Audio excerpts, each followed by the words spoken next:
隣の人と挨拶します。 몇 분에게 인사하시겠습니다. 私の限界を超えて神様の契約だけを握りましょう。 내 한계를 넘고 하나님의 언약만 잡읍시다.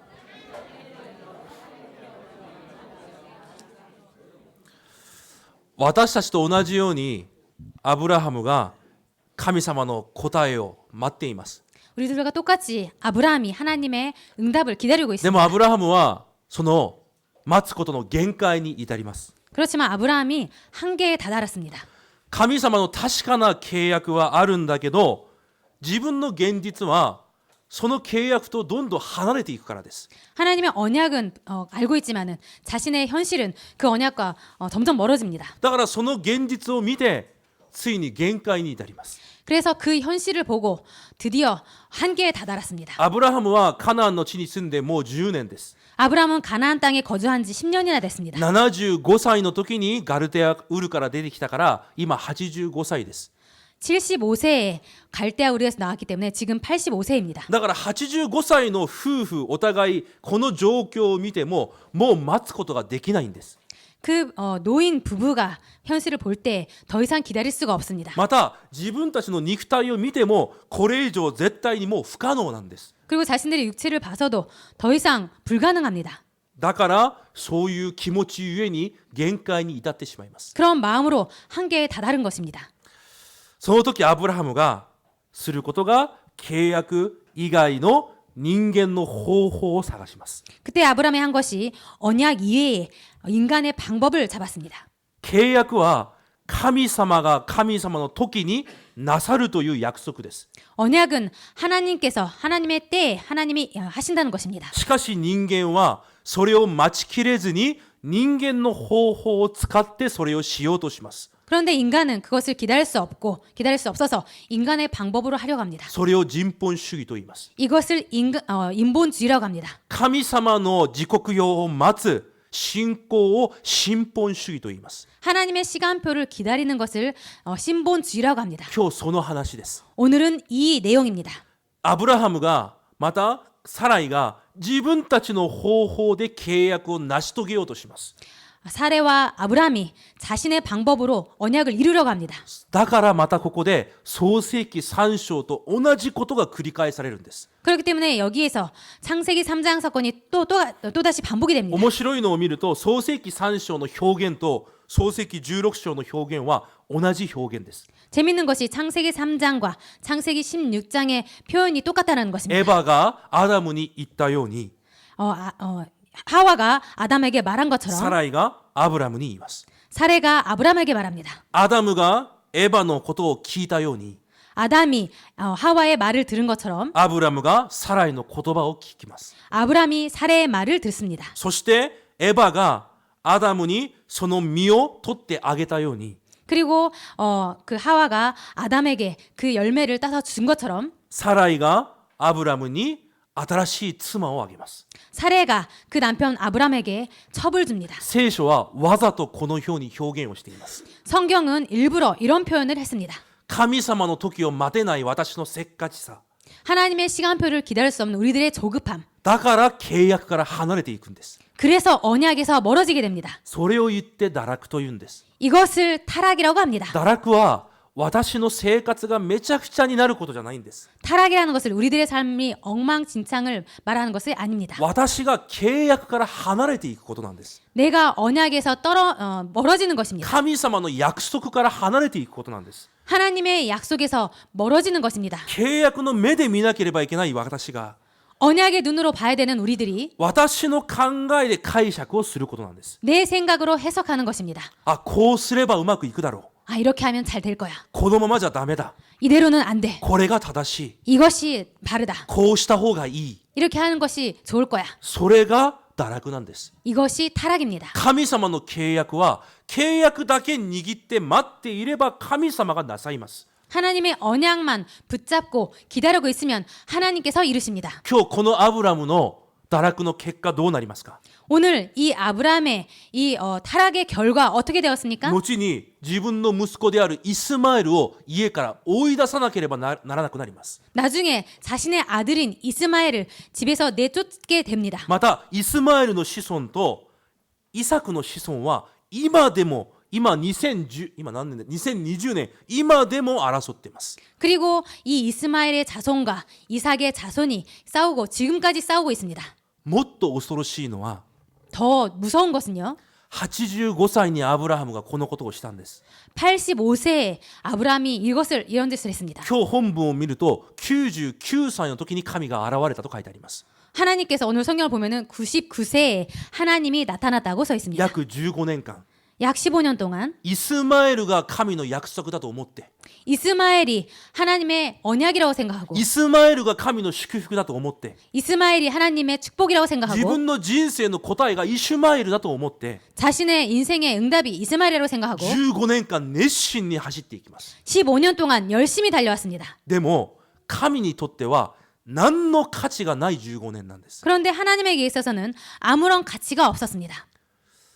皆さんはどうですか？ 여러분들은 어떻습니까? 今まで私たち30年を走ってきました。 지금까지 우리는 30년 동안 달려왔습니다. 本当に神様の前で価値があった一日一日だったと皆さん確信できますか？ 정말로 하나님 앞에서 가치 있었던 하루하루라고 확신할 수 있습니까? 神の契約の前で本当に神に価値があった一日一日だったと思いますか？ 하나님의 언약 앞에서 정말 가치가 있었던 하루하루라고 생각하십니까? 私たちにある怖い習慣が何か分かりますか？ 우리들에게 있어서 무서운 습관이 뭐라고 생각합니까? 残っている昔の枠、 남아있는 옛틀. それが何かというと 그것이 뭐냐 하면요. 無条件私の考えで 무조건 내 생각으로, 私の知識で 내 지식으로, 私の基準で全てを判断するということです。 내 기준으로 모든 것을 판단한다는 것입니다. 契約がないままです。 언약이 없는 채로 神様はなさると言っています。 하나님께서는 하신다고 でも 말씀하십니다. 私が今この現状を見ると成り立たない現状なんです。 그런데 나의 이 현상을 보면은 되어지지 않는 현상입니다. だから私の考えで全てを行ってしまいます。 그렇기 때문에 내 생각으로 모든 것을 해버립니다. 今日アブラムがなんで崩れましたか？ 오늘 왜 아브람이 무너졌습니까? 答えは簡単です。 답은 간단합니다. 自分に理解できないことが起きたからです。 자신이 이해할 수 없는 일이 일어났기 때문입니다. もう自分の限界だからです。 더 이상 한계이기 때문입니다. もしアブラハムが今までの神の導き、神の契約を見たんであればこのようにはしなかったはずです。 아브람이 하나님의 인도와 그 계획을 봤다면 이렇게는 안 했었을 것입니다. 今日私たちが決断しなければいけない重要なことです。 오늘 우리가 결단해야 될 중요한 것입니다. 私たちのいつも状況を見て自分の考えで全てを決めてしまいます。 우리들은 항상 우리들의 그 상황을 보고 모든 것을 결정해 버립니다. そしてすでに限界だと分かっています。 그리고 지금은 한계라고 그렇게 생각합니다. 限界の中でもがいています。 한계 속에서 발버둥칩니다. こうすればいいだろう。 이렇게 하면 될 거야. こうすれば限界を乗り越えられるんじゃないか。 이렇게 하면 한계를 뛰어넘을 수 있을 こ 거야. のように変えてみれば限界を乗り越えるんじゃないか。 이것을 이렇게 바꾸면 한계를 넘을 수 있을 거야. これをこうすれば私の限界を乗り越えられるんじゃないか。 이것을 이렇게 하면 내 한계를 뛰어넘을 수 있지 でも 않을까? 確かに言います。 그렇지만 확실히 人 말씀드리겠습니다. 間の限界は人間は超えられません。 인간의 한계는 인간이 넘을 수가 い 없습니다. つ私の限界を乗り越えるか。 언제 내 한계를 뛰어넘을 수 있냐면 神様の契約が成就される時です。 하나님의 언약이 성취될 때입니다. それしか方法がないんです。 이것밖에 방법이 없습니다. 神様の御言葉通りに答えられる時なんです。 하나님의 말씀대로 응답 받을 때입니다. だからしなければいけないことは神様の御言葉だけを握るんです。 그렇기 때문에 해야 될 것은 하나님의 말씀만 붙잡으시면 됩니다. だから礼拝が重要なんです。 그렇기 때문에 예배가 중요합니다. 私たちのこの選択一つ一つ、不信仰一つ一つが未来につながっています。 우리들의 선택 하나하나, 불신앙 하나하나가 미래에 연결됩니다. 私たちの間違って選択一つゆえに、今日アブラムのように残りの1年、10年、15年が神の計画と全く関係ない未来になってしまうかもしれないんです。 오늘 아브라함처럼 우리들의 잘못된 선택을 통해서 1년, 10년, 15년이 완전히 하나님의 계획과 동떨어진 그런 것이 되어버립니다. だから契約がない生活は本当に恐ろしいものなんです。 그렇기 때문에 언약이 없는 인생은 정말로 무서운 것입니다. でも、私の状況がこうでも、 그렇지만은 내 상황이 今 이렇더라도 私の現状がこれほど大変でも、 지금 내 현실이 이만큼 힘들지라도 絶対不可能であっても、 절대 불가능할지라도 神様の契約があるから、 하나님의 언약이 있기 때문에 神様の約束が私にあるから 하나님의 약속이 나에게 있기 때문에 私は大丈夫だ 나는 괜찮다. その選択ができる時間が礼拝の時間なんです 그런 선택이 가능한 것이 예배 시간입니다. だから昨日確信でも言われたじゃないですか 그렇기 때문에 어제 핵심 예배 때도 말씀 들었지 않습니까? 皆さんが一人で御言葉を聞いたり祈ったりするときもちろん霊的な力を受けることはできる 여러분들께서 혼자서 말씀 듣고 기도할 때 물론 영적 힘을 얻을 수 있습니다. でも皆さんに答えが来るときはいつなのかというと 그렇지만 여러분들에게 응답이 올 때가 언제냐면요. 礼拝の時 예배 때입니다. 集まる時 모일 때입니다. 集まって主を見上げる時だ 모여서 하나님을 바라볼 때다. 聖書にそう書いてあるからです 성경에 그렇게 써 있기 聖 때문입니다. 書の人々がそのようにやったからです 성경의 사람들이 그렇게 했기 때문입니다. だからこの時間が重要なんです 그렇기 때문에 이 시간이 중요하다는 것입니다. だから今日神様がそのようなアブラムを見てまた契約を結ばれます 그렇기 때문에 오늘 하나님께서 그런 아브라함을 보고 또 언약을 맺으십니다. だから皆さんの人生を契約の旅程と言うんです 그렇기 때문에 여러분들의 인생을 언약의 여정이라고 합니다. 絶対忘れないでください 절대로 잊지 마시기 바랍니다. 皆さんの考えでいやこれじゃダメだと思う状況があるかもしれません 여러분들의 생각으로 아 이거는 절대 안 된다라는 그런 상황일지 모릅니다. 皆さんの考えでこれはこうしなければいけないという思いがある状況があるかもしれません 여러분들의 생각으로 아 이거는 이렇게 하지 않으면 안 된다라는 그런 상황일지 모릅니다. でも絶対に忘れないでください 그렇지만 절대로 잊지 마시기 바랍니다. どんなことをしてもその状況は変わりません 어떤 것을 해도 그 상황은 바뀌지 않습니다. 神様を離れた人間は絶対にその限界を乗り越えることができないんです 하나님을 떠난 인간은 그 상황을 절대로 뛰어넘을 수 없습니다. だから契約だけを握ってください 그렇기 때문에 언약만 붙잡으시기 바랍니다. そう契約を忘れないように今日神様がアブラムの名前を変えられます 하나님의 이 언약을 잊지 않도록 하나님께서 아브라함의 이름을 바꾸십니다. それが17章の内容です 이것이 17장의 내용입니다. 神様の契約とは一体どういうことですか 하나님의 언약은 도대체 어떤 것입니까? マタイ5章18節に見ると一点一角でもなくならずに全て成就されると書いてあります 마태복음 5장 18절을 보면은 하나님의 말씀에 1.1획도 없어지지 않고 다 이루리라라고 써 있습니다. これを読んだ時皆さんは別に心にこうぶつかる部分がないでしょ 이것을 읽었을 때 여러분들께서는 특별히 뭔가 와닿는 것이 없었을 것입니다. うでもヘブル人はこれを見たらもう心にものすごいショックを受けるんです 그렇지만은 히브리 사람들은 이것을 읽었을 때 쇼크를 받습니다. なんで一点一角って書いてあるか分かりますか 왜 1.1획이라고 써 있는지 아십니까? ヘブル語は点と角で作られてるんです 히브리어는 점과 그 각으로 만들어졌습니다. フェグロ 획으로서 だ 만들어졌습니다. から点が1個あるないで言葉の意味が全く違うんです 그렇기 때문에 점이 하나 있고 없고로 말이 전혀 달라집니다. 何を言ってるかというと 무슨 뜻이냐면요. 神様が言われたその通りに一つも変わりなく皆さんに必ず成就されるという約束なんです 하나님께서 말씀하신 대로 그대로 여러분들에게 이루어진다라는 것입니다. 皆さんが握っている契約がそんな契約なんです 여러분들께서 붙잡으신 그 언약은 이런 언약입니다. だから思い煩う必要がないんです 그렇기 때문에 염려할 필요가 없습니다. だから自分の考えをする必要がないんです 그렇기 때문에 자신이 생각할 필요가 없습니다. だから自分の方法を使う必要がないんです 그렇기 때문에 자신의 그런 방법을 사용할 필요가 없습니다. 神様が皆さんに言われたのであれば 하나님께서 여러분에게 말씀하셨다면 神様が皆さんに聖書で約束されたんであれば 하나님께서 여러분에게 성경으로 약속하셨다면 一点一角もなくならず全て成就されると私たちは信じています 1.1획이라도 없어지지 않고 다 이루어진다라고 우리들은 믿고 있습니다. それを信仰と言います 이것을 신앙이라고 합니다. 神様の契約に対する信仰を回復されることを主の御名で祝福します 하나님의 이 언약에 대한 믿음을 회복하기를 주님의 이름으로 축복 기도드립니다. ヨハネ1章に見ると御言葉がすなわち神だと書いてあります 요한복음 1장을 보면은 말씀이 곧 하나님이라고 써 있습니다.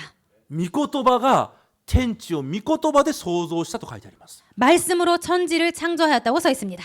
理解できますか皆さん 여러분들 이해되십니까? 今皆さんが毎日見ている太陽 여러분들께서 지금 매일처럼 보고 있는 태양, 毎日見ている月 매일 보고 있는 달, 星 별, 今生きているこの地球を 그리고 지금 살고 있는 이 지구를 神様が御言葉で作ったんです。 하나님께서 말씀으로 창조하셨습니다. 太陽よあれ。 태양아 있어라. 太陽がポンと現れるんです。 태양이 나타납니다. ふざけてるように見えますか？ 장난한 것처럼 보이십니까? それくらいものすごい力があるのが神の御言葉なんです。 이 정도로 엄청난 힘이 있는 것이 하나님의 말씀입니다. その御言葉を持っているのが皆さんなんです。 그 말씀을 가지고 있는 분들이 여러분들이십니다. その約束を持っている方が皆さんなんです。 그 약속을 갖고 있는 사람들이 여러분들이십니다. だから皆さんの考えをする必要がないんです。 그렇기 때문에 여러분들의 생각을 할 필요가 없습니다. 皆さんがいつ変わるか分かりますか？ 여러분들이 언제 바뀔지 아십니까? いくらいい方法、いい戦略を使っても絶対皆さん変わりません。 아무리 좋은 방법과 전략을 짜도 여러분들은 절대로 바뀌지 い 않습니다. つ変わるか分かりますか？ 언제 바뀔지 아십니까? 神様の契約が皆さんの契約になる時です。 하나님의 언약이 여러분들의 언약이 될 때입니다. だから契約だけを私は伝えるんです。 그렇기 때문에 언약만 여러분들에게 전달하고 있는 것입니다. 契約が皆さんに望まれる時、皆さんは変わるんです。 언약이 여러분들에게 임할 때 여러분들은 바뀝니다. ヘブル13章8節に見ると、その契約は昨日も今日も永遠に同じ契約だと言われます。 히브리 13장 8절을 보면은 그 하나님의 언약은 어제나 오늘이나 영원토록 동일하시니라라고 써 있습니다. 私がさっき礼拝始まる前、モーセが会った神様と皆さんが会っている神様、同じ神様ですと言いました。 아까 예배 시작하기 전에 모세가 만난 하나님과 여러분들의 그 하나님은 같은 분이라고 말했습니다. 神様は私が以前イスラエルにものすごい奇跡を起こして、今やもう疲れて年を取ってパワーがない、皆さんにはもうそれ以上の奇跡ができないという方じゃないんです。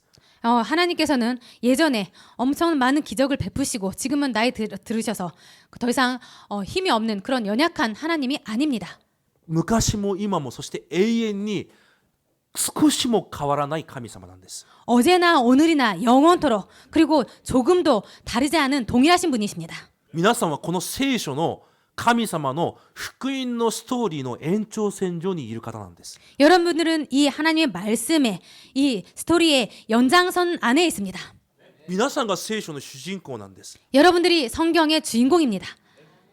考えたことありますか？ 생각해 본 적이 있으십니까? 私はいつもそれを考えて生きています。 저는 항상 이렇게 생각하고 살고 있습니다. 聖書の主人公が自分の考えで物事を判断していいんですか？ 성경의 주인공들이신데 자신의 생각으로 모든 것을 판단해서 聖書の 되겠습니까? 主人公が何でもない世のものに恐れていいんですか？ 성경의 주인공들이 세상에 아무것도 아닌 것에 두려워서 되겠습니까? 聖書の主人公が神様の契約を逃していいんですか？ 성경의 주인공들이 하나님의 언약을 놓쳐서 되겠습니까? この時代の主人公が皆さんです。 이 시대의 주인공이 여러분들이십니다. 絶対逃さないでください。 절대로 놓치지 마시기 바랍니다. そのような契約を神様が今日どこに置かれたと言われますか？ 이런 하나님께서 그 하나님의 언약을 어디에 두셨다고 하셨습니까? どこですか？ 어디입니까? これは一度言ってみてください。 한번 여러분 대답해 보시기 바랍니다. どこですか？ 어디십니까?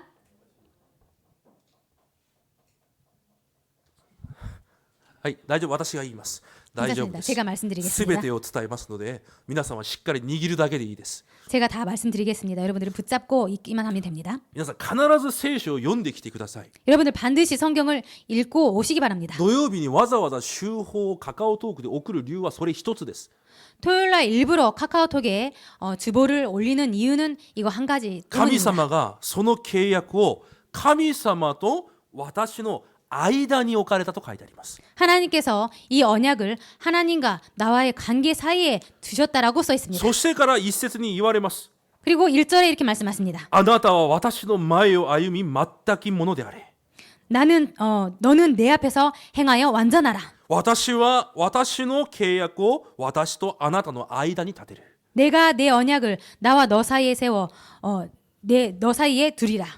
私が神の前で全きものとなるということは契約の前で全きものとなることなんです。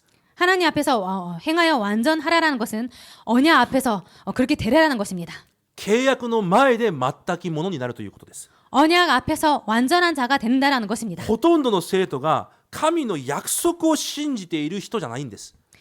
거의 많은 사람들이 하나님의 약속을 믿는 자가 아닙니다. 今の状況を見て自分で再解釈をするんです。 지금의 상황을 보고 다시 한번 재해석을 합니다. 皆さん考えてみてください。 생각해 보시기 바랍니다. どんな状況でもそこに神の契約があります。 어떠한 상황일지라도 그곳에는 하나님의 뜻이 もう 있습니다. すでに私たちに与えられた契約があるんです。 이미 우리들에게 주어진 언약이 있습니다. だとしたらその状況も契約の目で見なければいけません。 그렇다면 그 상황도 그 언약의 눈으로 봐야만 で 합니다. も私たちはその状況を見て自分の考えで再解釈をするんです。 그런데 우리들의 그 상황을 보고 자신들이 재해석합니다. それが問題なんです。 이것이 문제입니다. 契約を信じて確信して契約の前で全くものになるんじゃなくて、 그 언약을 믿고 확신하고 언약 앞에서 완전히 행하여 완전한 자가 아니고 契約は知っているけど再解釈して自分がしようとすることをするんです。 그 언약은 알고 있지만 그것을 보고 다시 그 언약을 그 상황을 재해석하려고 합니다. 今日アブラハムもそうでした。 오늘 아브라함도 그랬습니다. アブラハムは知ってます。 아브라함은 알고 있습니다. 自分に息子をくださるという契約を。 자신에게 아들을 주신다는 그 언약을. でもアブラハムは再解釈をします。 그런데 아브라함이 재해석을 했습니다. あ、今私にイシュマエルがいるから。 아, 지금 나에게 이스마엘이 있기 때문에 確かに神様はこいつを後継者にされるはずだ。 반드시 하나님께서 이 자를 내 후계자로 삼으실 거야. でもそれは神様の計画とは全く関係がないんです。 그렇지만은 그 사람은 이스마엘은 하나님의 계획과 전혀 상관이 今日 없었습니다. 4節に言われます。 오늘 4절에 이렇게 말씀하십니다. 私の契約があなたと共にいると。 내가 나의 언약이 너와 함께 했다고. 皆さん、インマヌエルとはどういうことですか？ 여러분들 임마누엘은 무엇을 말하는 もちろん 걸까요? 神様が共にいるということは誰でも知ってます。 물론 하나님께서 함께 계신다라는 뜻이라는 것은 다 알고 있습니다. インマヌエルどう味わうんですか？ 임마누엘을 어떻게 누리면 됩니까? その契約の御言葉の前に立つことなんです。 그 언약인 말씀 앞에 있다라는 것입니다. 自分の考えでは到底理解できない状況でも、 자신의 생각으로 전혀 이해가 안 되는 상황일지라도 自分の計算では到底うまくいかないような状況でも、 자신의 계산으로는 절대로 도저히 잘 안 될 거라고 생각이 し 될지라도 かし私と神の間には契約があるから、 그렇지만 나와 하나님 사이에 언약이 있기 때문에 約束があるから、 약속이 있기 때문에 この状況の前に立って再解釈をするんじゃなくて、 이 상황 앞에서 재해석을 하는 것이 아니라 契約の前に立つことがインマヌエルを味わうことなんです。 그 언약 앞에 서 있는 것이 임마누엘을 누린다라는 것입니다.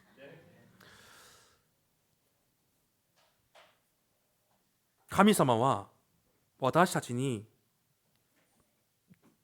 とても完璧な契約約束を与えられました。 하나님께서는 우리들에게 아주 완벽한 언약을 주셨습니다. イエス・キリストを信じれば信じるだけで救いを与えると約束されました。 예수 그리스도를 믿기만 하면 구원받는다고 하셨습니다. イエス・キリストを救い主として信じるだけで、そのたった一度の信仰だけで救いを与えると約束されました。 그 분을 예수 그리스도를 나의 구원주로 믿는 이 한 번의 믿음으로 구원을 주신다고 하셨습니다. 救われた者はそれ以上問題が問題にならないように全てを導くと約束されました。 구원받은 자에겐 더 이상 문제가 아닐 정도로 완벽하게 인도하신다고 했습니다. だから問題を見て問題だと思って再解釈をする必要がないんです。 그렇기 때문에 문제를 보고 문제를 다 재해석할 필요가 없습니다. 問題の前でも皆さんをあなたは私のものだ、私が守り導くと約束された契約の前に立てばいいんです。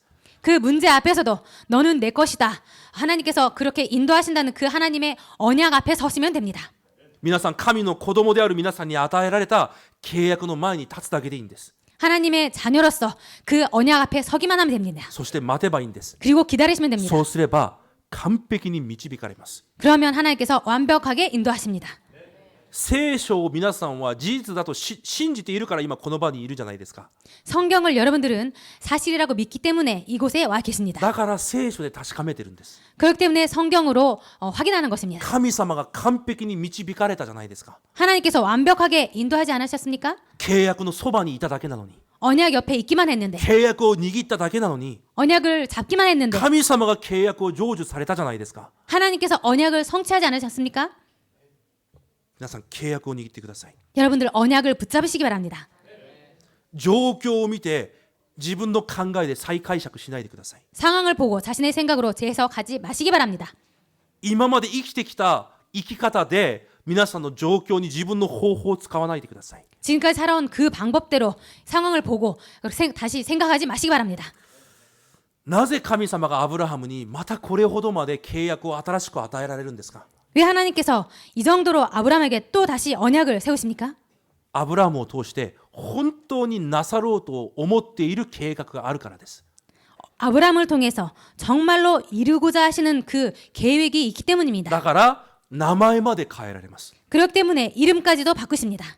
周りの人がおいアブラハムと呼ぶときにいつでも契約を思い浮かべるように 주변 사람들이 아브라함이라고 부를 때 또 다시 한번 그 언약을 생각할 수 있도록 皆さんの名前も神様は変えられました。 여러분들의 이름도 하나님께서 바꿔주셨습니다.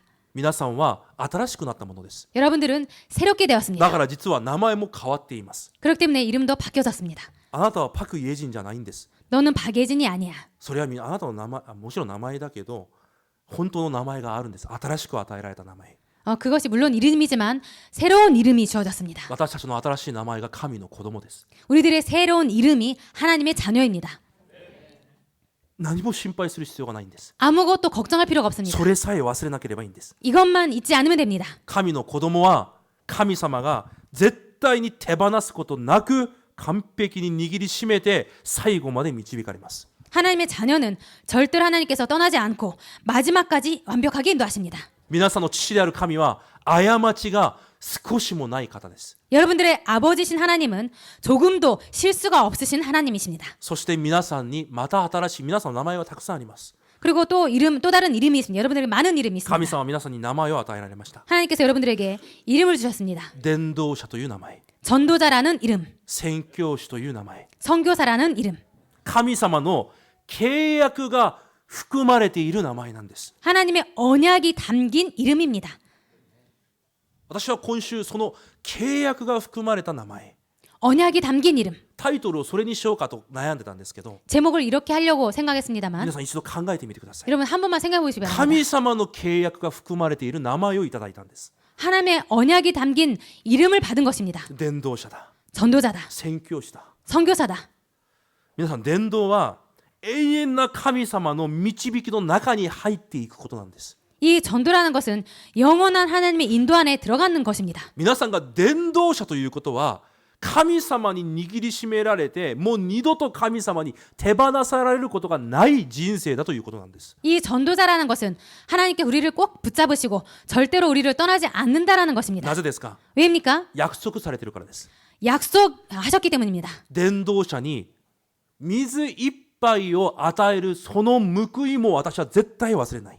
전도자에게 냉수 한 사발이라도 주는 그 보상을 절대로 잊지 않으신다고 하셨습니다. 皆さんが伝道と宣教のためにしているこのすべての献金、神様は絶対忘れずに皆さん祝福されると約束されているんです。 여러분들께서 전도와 선교를 위해서 헌금하시는 그것을 하나님께서 절대로 잊지 않으신다고 하셨습니다. でも私たちはその名前を忘れて再解釈をしてしまうんです。 그런데 우리들은 이 이름을 잊어버리고 재해석합니다. 私の状況を見て 내 상황을 보고 今日からそれをやめてください。 오늘부터 그런 것을 그만두시기 神 바랍니다. 様が与えた契約が含まれている名前だけを考えてください。 하나님께서 주신 언약이 담긴 이름만 붙잡으시기 바랍니다. そしてまた名前があります。 그리고 또 다른 이름이 있습니다. 皆さんはレムナントです。 여러분들은 렘넌트입니다. この時代に対する神様の契約が含まれた名前です。 이 시대를 향한 하나님의 언약이 담겨 있습니다. それだけを考えてください。 이것만 생각하시기 바랍니다. いつでもそれだけを考えてください。 항상 이것만 생각하시기 私は 바랍니다. 生かすものだ。 나는 살리는 자다. 私は福音を伝えるものだ。 나는 복음을 전하는 자다. それだけを考えてください。 그것만 생각하시기 それ 바랍니다. でいいんです。 그것으로 それ 충분합니다. だけ考えていいんです。 그것만 생각해서 その 됩니다. 契約だけを握って生きてください。 그 언약만 붙잡고 살아가시기 바랍니다. ヨセフはそうやって生きたからです。 요셉이 그렇게 살았기 때문입니다.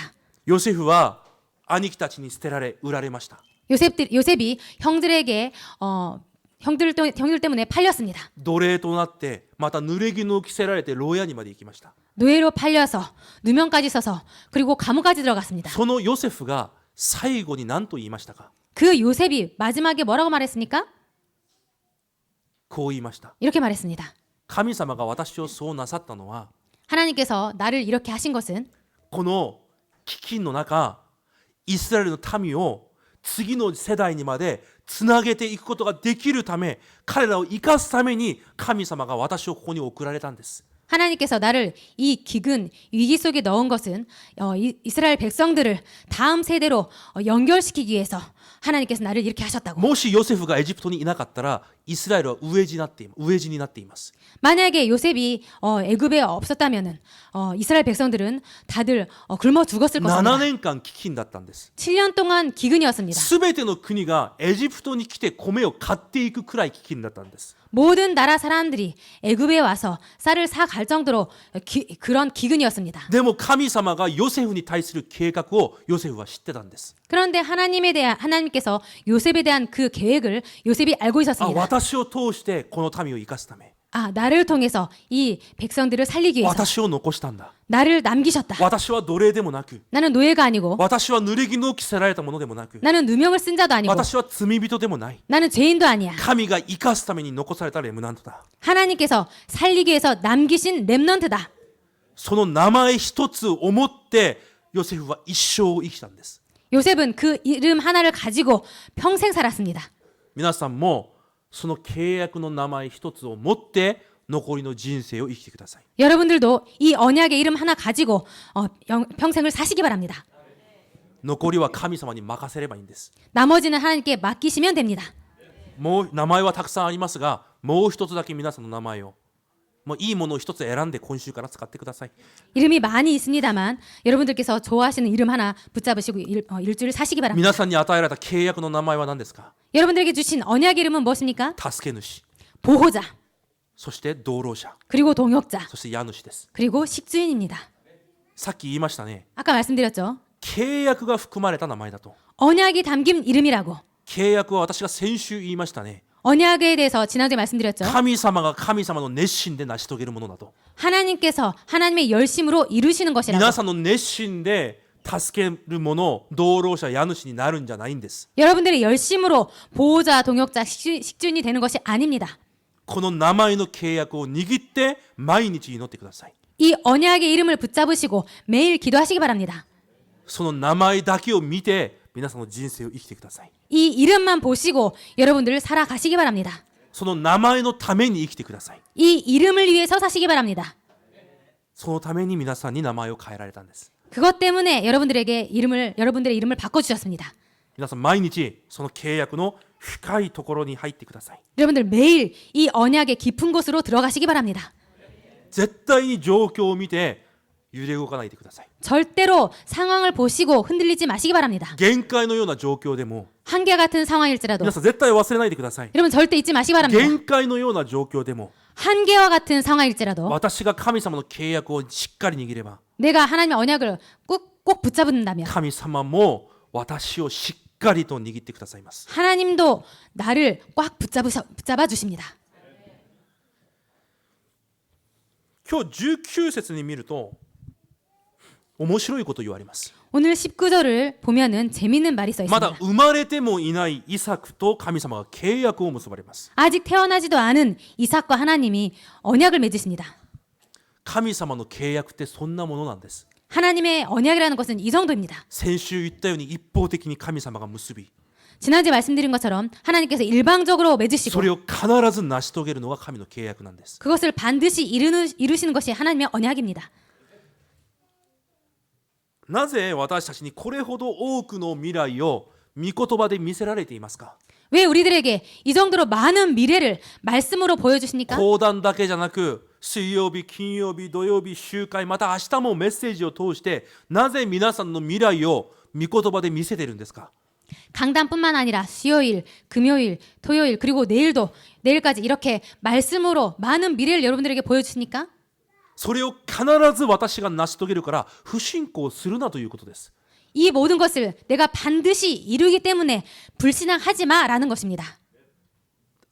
その契約の前でアブラハムが本当に私が神だったら一発殴ってます。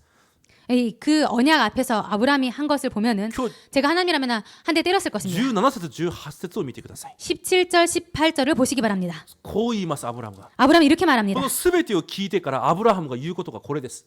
모든 말을 듣고 나서 아브라함이 한 말이 い 이것입니다. や神様イシュマエルだけでも祝福してください。 아, 하나님, 이스마엘이나 하나님 앞에 살기를 원하나이다. 言葉がおかしくないですか。 말이 이상하지 않습니까? でも私たちもおかしいことを言ってるんです。 그런데 우리들도 이렇게 이상한 말을 いや 한다는 神様 것입니다. これを少し変えてください。 하나님, 이것을 좀 바꿔주세요. いやこれが必要です。 이것이 필요합니다. 今これをやってください。 지금 이것을 이렇게 해주세요. 神様は皆さんに必要なのを誰よりもご存知な方が神様です。 하나님께서는 여러분들이 필요하다는 것을 그 누구보다도 잘 알고 계십니다. そしてご自分のために皆さんが神様の子供だからご自分のために皆さんを完璧に導いておられます。 그리고 여러분들은 하나님의 자녀이기 때문에 하나님 자신을 위해서 여러분들을 완벽하게 인도하십니다. でも今日アブラハムはいや神様もうそれはいいんでイシュマエルだけでも 그렇지만 오늘 아브라함이 하나님 그거는 됐습니다. 이스마엘이나 今問題が何ですか。 지금 문제가 무엇인가요? 最後まで自分の考えです。 마지막까지 자신의 自 생각입니다. 分の基準です。 자신의 기준, 自分の方法です。 자신의 방법입니다. だから皆さんいつも聞いてるじゃないですか。 여러분들 항상 듣고 있지 않습니까? 昨日も聞きました。 어제도 들었습니다. 正確な契約だけを握っていても答えは来る。 정확한 언약만 붙잡고 있어도 응답이 온다고. 理解できますか。 이해되십니까? 正確な契約だけを握っているだけでも答えは来るんです。 정확한 언약을 붙잡고만 있으면은 응답은 온다고 했습니다. でも私たちが正確な契約を逃しているから答えが来ないんです。 그런데 우리들이 정확한 언약을 놓치고 있기 때문에 응답이 안 온다는 私の 것입니다. 方法を掴んで 내 방법을 사용하고 私の基準を掴んで 내 기준을 붙잡고 私の経験を掴んで 내 경험을 붙잡고 私が学んだことを掴んで 내가 배운 것을 붙잡고 いつも恐れて不信仰しているから 항상 불안해하고 염려하고 있습니다. 忘れないでください。 잊지 마시기 바랍니다. 正しい契約さえ掴めば答えは来ます。 바른 정확한 언약만 붙잡고 있으면은 응답은 옵니다. だから皆さんこうアブラハムの話を一つポンと聞いただけでも契約に対する考え方が180度変わってくるじゃないですか。 그러면 여러분들 아브라함의 이 내용 하나만 듣는 것으로 언약에 대한 생각이 바뀌지 않았습니까? 聖書はそういう話がものすごくあるんです。 성경에는 이런 내용이 많이 だ 있습니다. から信仰はいつ生まれるかというと 그렇기 때문에 믿음이 언제 생겨나냐 キリ 하면요. ストの福音の御言葉を聞くときに生まれるんです。 그리스도의 복음의 말씀을 들을 때 믿음이 생겨납니다. だから皆さんが今この場にいるんです。 그렇기 때문에 여러분들께서 지금 이 자리에 있습니다. だからこの一部も二部も皆さんは毎週祈りながらこの場に座っていてください。 그렇기 때문에 여러분들 1부도 2부도 기도하면서 있으시기 바랍니다. さっき安倍監視がお祈りしたように 아까 아베 권사님께서 기도하신 것처럼 明日じゃないごめんなさい昨日よりもまた新しい自分に更新される時間になれるように 어제보다도 더 새롭게 갱신되는 자신 되도록 結局御言葉をまた契約を神様がイサクと結ばれると言われます。 결국에 하나님께서 이삭과 언약을 맺으신다고 で神 말씀하셨습니다. 様が去って行きます。 그리고 하나님께서 떠나십니다. でアブラハムが神様の御言葉を聞いて割礼を行います。 그래서 아브라함이 그 하나님의 말씀을 붙잡고 할례를 합니다. なぜ割礼を行うのか。 왜 할례를 하냐면요. 名前を変えたのと同じ理由です。